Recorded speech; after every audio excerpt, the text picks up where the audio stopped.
Hello friends, ज्ञान भंडार classes में आप सभी का स्वागत है। आज हम नेट ज्योग्राफी के कुछ और 20 इंपॉर्टेंट एमसीक्यूज़ को इस वीडियो में डिस्कस करने वाले हैं। ये हमारा जियोमॉर्फोलॉजी टॉपिक चल रहा है। पार्ट टू पहले ही पार्ट टू और पार्ट वन पहले ही चैनल की प्लेलिस्ट में अपलोड किए जा चुके हैं, तो आप उनको देख लेना। ये है हमारा पार्ट थ्री। चलिए, इसमें हम और 20 इंपॉर्टेंट एमसीक्यूज़ को डिस्कस करेंगे। तो अगर आप चैनल में नए हैं तो चैनल को सब्सक्राइब करें, लाइक करें और ज़्यादा से ज़्यादा शेयर करें। और अगर आपको किसी क्वेश्चंस में डाउट है, किसी क्वेश्चन में नहीं समझ आ रहा है, तो आप हमें कमेंट कर सकते हैं कमेंट बॉक्स में। चलिए, बिना किसी देरी के वीडियो को शुरू करते हैं। चलिए, आपका पहला क्वेश्चन है प्लेट विवर्तनिकी के अनुसार निम्नलिखित में से कौन सा बल प्लेटों की गति के लिए मुख्य रूप से उत्तरदायी है। प्लेट विवर्तनिकी के अनुसार निम्नलिखित में से कौन सा बल प्लेटों की गति के लिए मुख्य रूप से उत्तरदायी है। आपको बताना, ज्वारीय बल है, पृथ्वी का घूर्णन है, संवहन धाराएं हैं, गुरुत्वाकर्षण बल है। तो इसका आंसर है संवहन धाराएं। ऑप्शन सी करेक्ट है, ये आप नोट कर लेना। देखिए, इसके बारे में जान लेते हैं कुछ। प्लेट विवर्तनिकी सिद्धांत के अनुसार मेंटल में उत्पन्न होने वाली संवहन धाराएं ही वह प्राथमिक बल है जो दुर्बलता मंडल पर तैरती हुई कठोर लिथोस्फेरिक प्लेटों को गति प्रदान करती हैं। ये धाराएं मेंटल पदार्थ में के गर्म होकर ऊपर उठने और ठंडा होकर नीचे बैठने से बनती हैं। देखिए, इसमें क्या बताया गया कि प्लेट विवर्तनिकी के सिद्धांत के अनुसार जो मेंटल है, यहाँ पर क्या होती हैं, संवहन धाराएं पाई जाती हैं। यहीं से संवहन धाराएं उत्पन्न होती हैं और यही क्या है, प्राथमिक बल। इसी को क्या कहते हैं, प्राथमिक बल कहते हैं। और जो दुर्बलता मंडल पर, अब दुर्बलता मंडल क्या है, जहाँ से हमारे जो ज्वालामुखी है वो पाए, मतलब वहीं से उत्पन्न होते हैं। दुर्बलता मंडल से ही ज्वालामुखी आते हैं पृथ्वी के धरातल पर।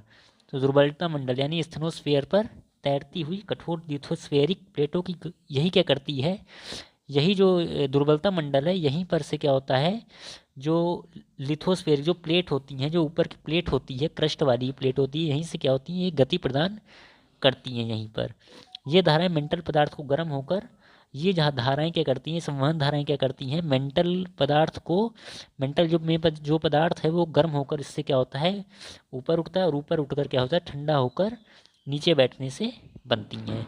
तो आप नोट कर लेना।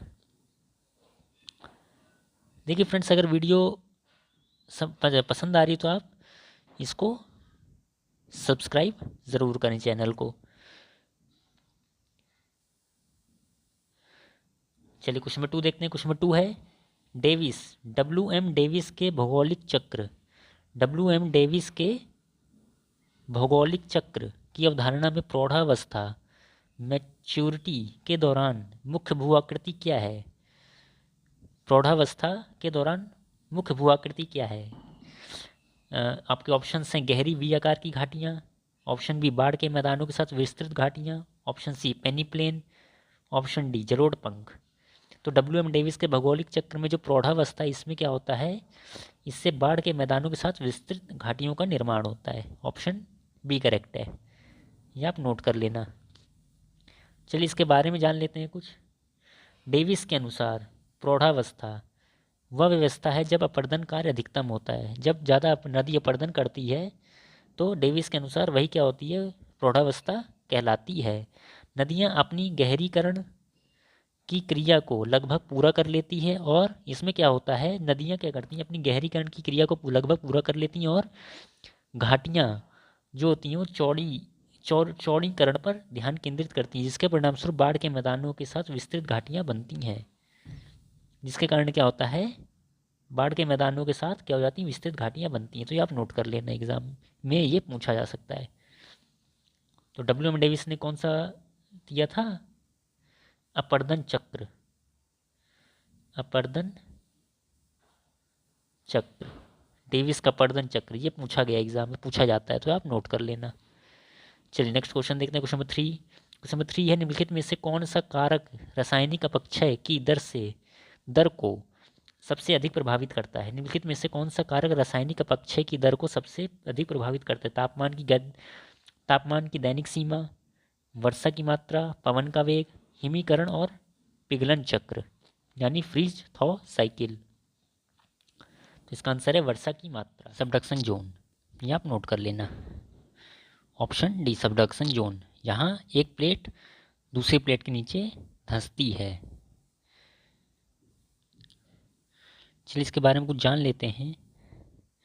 देखिए सबडक्शन जोन वह क्षेत्र होता है जहाँ दो प्लेटें टकराती हैं और उनमें से एक आमतौर पर अधिक सघन महासागरीय प्लेट और दूसरी प्लेट के नीचे क्या हो जाती है, धंस जाती है, यानी महासागरीय प्लेट के एक नीचे धंस जाती है। यह अभिसरण सीमा कॉन्वर्जेंट बाउंड्री की एक विशिष्ट भाग है। ठीक है, ये आप नोट कर लेना। चलिए क्वेश्चन नंबर 6 देखते हैं। क्वेश्चन नंबर 6 है समतल शिखर वाले समुद्री टीले यानी फ्लैट टॉप्ड सी माउंट्स को किस नाम से जाना जाता है? गायोट, समुद्री कटक, पनडुब्बी कैनियन, अगाध मैदान यानी गियोट, ओशियानिक रिज, सबमरीन कैनियन या एबाइसल प्लेन। तो इसको क्या बोलते हैं? गायोट बोलते हैं। ऑप्शन ए करेक्ट है, ये आप नोट कर लेना। देखिए इसके बारे में कुछ जान लेते हैं। गायोट जो है समुद्र के भीतर पाए जाने वाले ज्वालामुखी पर्वत होते हैं। गायोट क्या होते हैं? समुद्र के भीतर पाए जाने वाले ज्वालामुखी पर्वत होते हैं जिनके शिखर चपटे होते हैं। माना जाता है कि ये पहले समुद्र तल से ऊपर थे और तरंगों की अपर्दन क्रिया द्वारा इनका ऊपरी भाग समतल कर दिया गया था, जिसके बाद में वे जलमग्न हो गए थे। तो आप नोट कर लेना। चलिए क्वेश्चन नंबर 7 देखते हैं। क्वेश्चन नंबर 7 है निम्नलिखित में से कौन सा अपर्दन चक्र साइकिल ऑफ इरोजन का एक गैर चक्रीय मॉडल यानी नॉन साइक्लिक मॉडल है? डेविस का मॉडल, पेंक का मॉडल, किंग का मॉडल, मॉर्फोलॉजिकल यूनिट मॉडल। तो किसका है ये? पेंक का मॉडल। ऑप्शन बी करेक्ट है, ये आप नोट कर लेना। देखिए फ्रेंड्स, अगर आपको वीडियो पसंद आ रही है तो आप इसको लाइक करें, सब्सक्राइब करें और ज़्यादा से ज़्यादा शेयर करें। चलिए इसके बारे में जान लेते हैं। डेविस और किंग के मॉडल चक्रीय हैं, जबकि वॉल्थर पेंक ने एक गैर चक्रीय या गतिशीलता सिद्धांत यानी डायनेमिक थ्योरी प्रस्तुत की थी। तो गैर डायनेमिक थ्योरी किसकी है?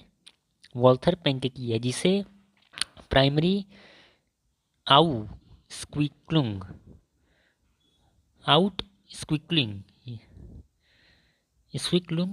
के रूप में जाना जाता है, जो उत्थान और अपर्दन के सापेक्ष दरों पर आधारित है। किस पे आधारित है ये? अपर्दन और उत्थान के दरों पर ये क्या है? आधारित है इनकी थ्योरी। तो आप नोट कर लेना। चलिए क्वेश्चन नंबर 8 देखते हैं। क्वेश्चन नंबर 8 है नदी अपनी युवावस्था में किस प्रकार का अपर्दन कार्य प्रमुखता से करती है? पार्श्व अपर्दन, निक्षेपण, लंबवत अधोगामी अपर्दन, जल ग्रहण क्षेत्र विस्तार। तो इसका आंसर है लंबवत या अधोगामी अपर्दन। ऑप्शन सी करेक्ट है, यानी वर्टिकल और डाउन कटिंग इरोजन करती है। कब? जब नदी युवावस्था में प्रवेश करती है। चलिए इसके बारे में जान लेते हैं। नदी की युवावस्था में ढाल तीव्र होता है।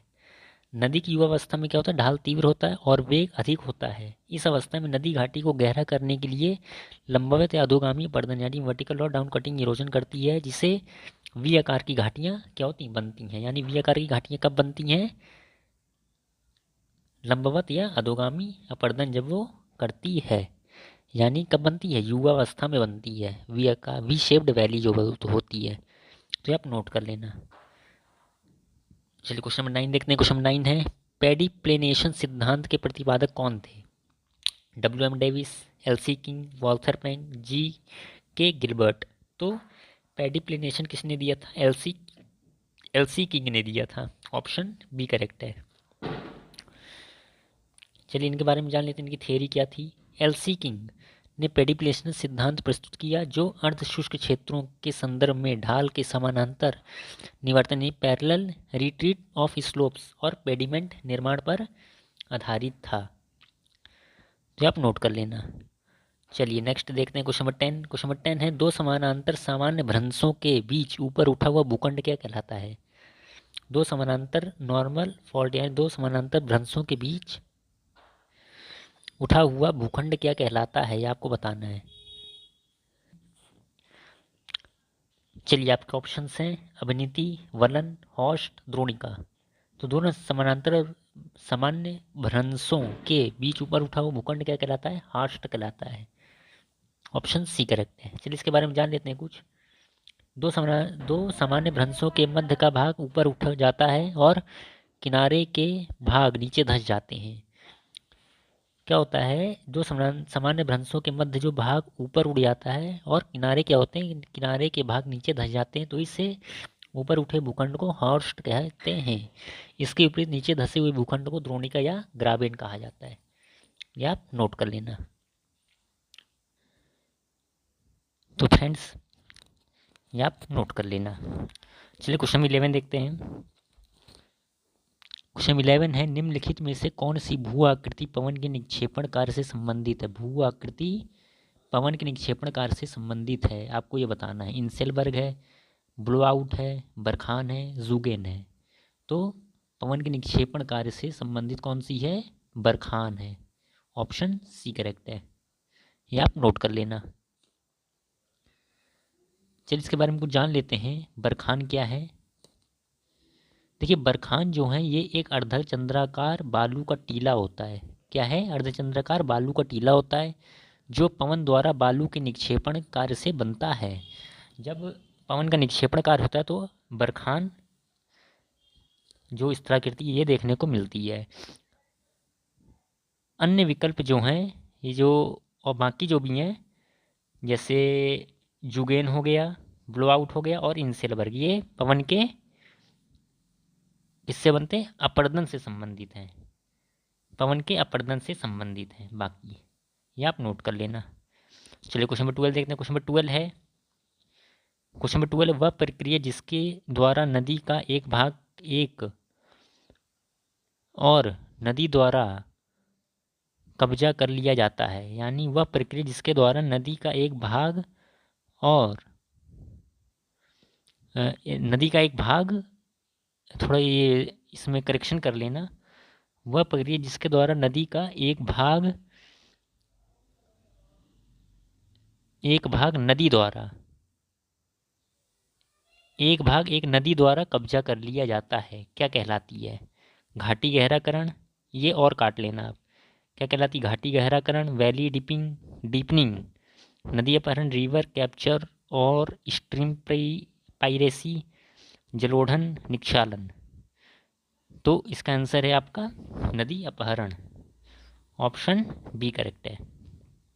चलिए देखते हैं इसके बारे में क्या होता है। ये देखिए नदी अपहरण जो होता है या स्ट्रीम पाइरेसी वह भू आकृति प्रक्रिया जिसमें एक अधिक अपरदनशील नदी अपने हेडवर्ड अपरदन यानी हेडवर्ड इरोजन के माध्यम से दूसरी नदी के जल को अपने में मिला लेती है। इसको क्या बोलते हैं? नदी अपहरण बोलते हैं। चलिए क्वेश्चन नंबर 13 देखते हैं। क्वेश्चन नंबर 13 है, सुनामी लहरें मुख्य रूप से किसके कारण उत्पन्न होती हैं?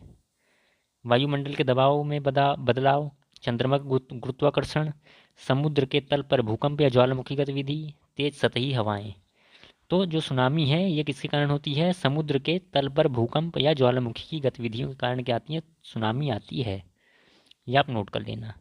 चलिए इसके बारे में जान लेते हैं। देखिए सुनामी मुख्य रूप से समुद्र के तल पर अचानक बड़े पैमाने पर ऊर्ध्वाधर विस्थापन यानी वर्टिकल डिस्प्लेसमेंट के कारण उत्पन्न होती हैं, जो आमतौर पर एक बड़े भूकंप, पनडुब्बी, भूस्खलन या ज्वालामुखी विस्फोट के कारण बनती हैं। किसके किसके कारण बनती हैं? ज्वालामुखी विस्फोट के कारण, भूकंप के कारण और पनडुब्बी भूस्खलन यानी जब सबमराइन जो होती है वो डूब जाती है,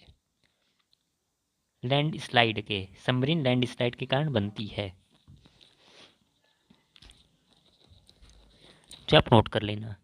चलिए क्वेश्चन नंबर 14 देखते हैं। क्वेश्चन 14 है, अंतर्जात बल किसके लिए जिम्मेदार है? अंतर्जात बल किसके लिए जिम्मेदार है आपको बताना है। चलिए अपक्षय, अपर्दन, क्षैतिज और ऊर्ध्वाधर संचलन, निक्षेपण। तो अंतर्जात बल किसके कारण किसके लिए जिम्मेदार है? क्षैतिज और ऊर्ध्वाधर संचलन। ऑप्शन सी करेक्ट है।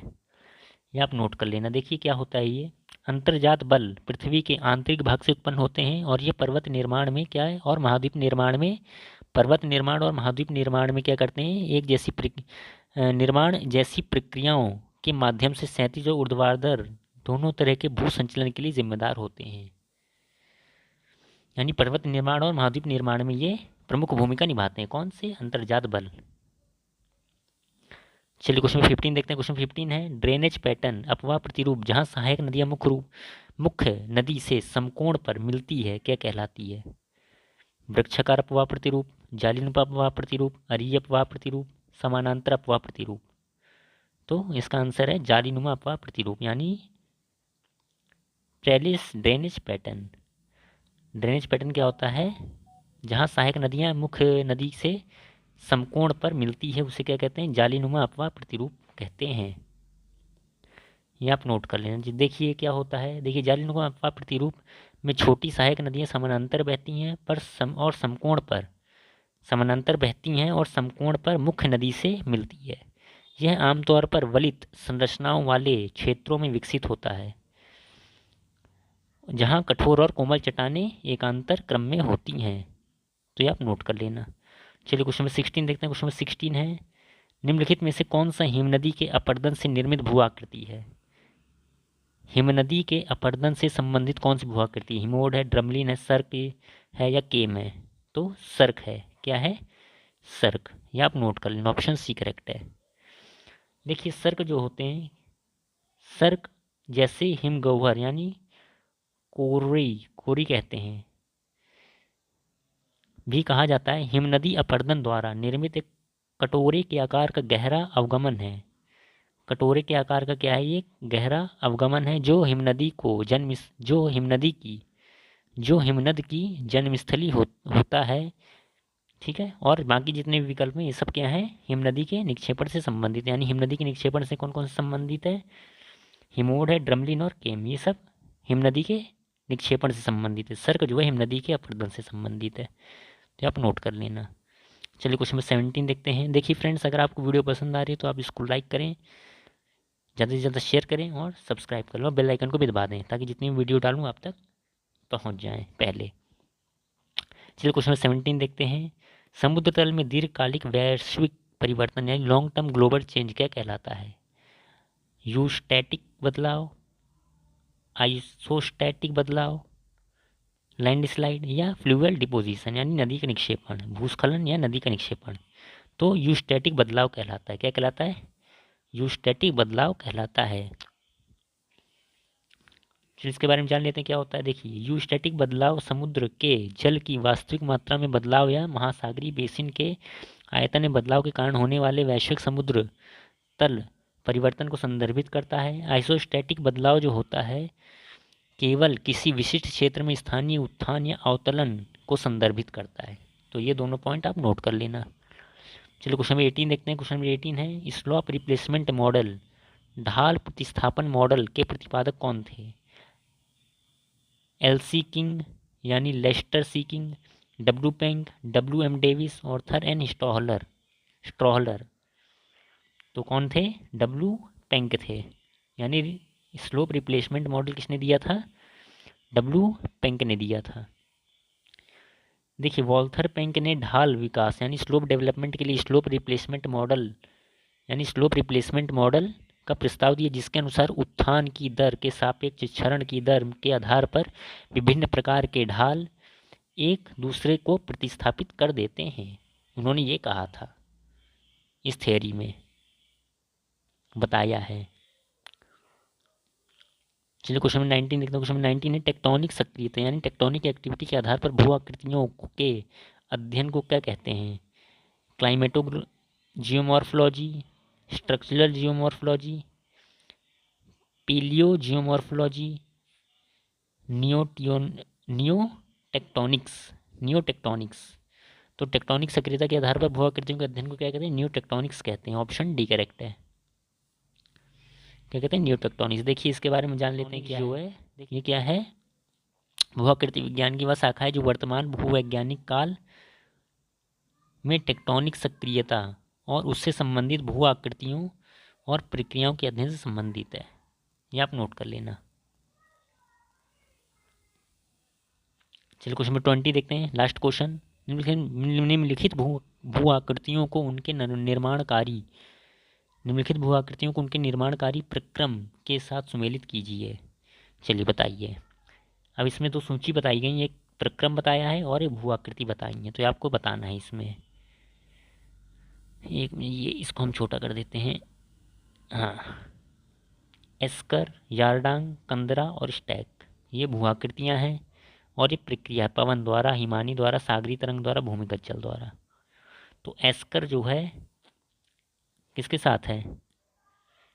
एस्कर जो है ये हिमानी के साथ होता है। यारडांग जो है ये किसके साथ होता है? पवन के साथ होता है। ठीक, यानी ए का टू, ए का टू, ए का टू, ए का टू। चलिए, यारडांग जो है पवन के साथ होता है, बी का वन, बी का वन। ठीक है, तो इसका आंसर हो जाएगा ऑप्शन ए करेक्ट हो जाएगा। ठीक है, ये ए का टू, बी का वन, सी का फोर और डी का थ्री। एस्कर जो है हिमानी जनित निक्षेपण से निर्मित एक लंबी संकीर्ण कटक होती है। ठीक है, हिमानी से निर्मित होती है निक्षेपण से। यारडांग जो है पवन अपर्दन द्वारा निर्मित होती है, यारडांग निर्मित होता है। देखिए, कंदरा जो है, कंदरा काष्ठ क्षेत्रों में भूमिगत जल द्वारा विलयन से बनती है, भूमिगत जल द्वारा बनती है कंदरा। और स्टैग जो है सागरी तरंगों के अपर्दन से बनती है। तो ये चारों पॉइंट आप नोट कर लेना, बहुत इंपॉर्टेंट पॉइंट हैं। देखिए फ्रेंड्स, ये थे कुछ हमारे 20 इंपॉर्टेंट MCQ नेट के जियोमॉर्फोलॉजी से रिलेटेड। ये हमारा पार्ट 3 था। पार्ट 4 भी इसका बहुत जल्द अपलोड होगा।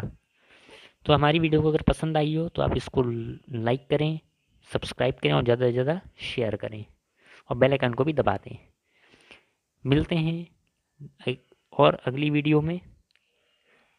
Thank you.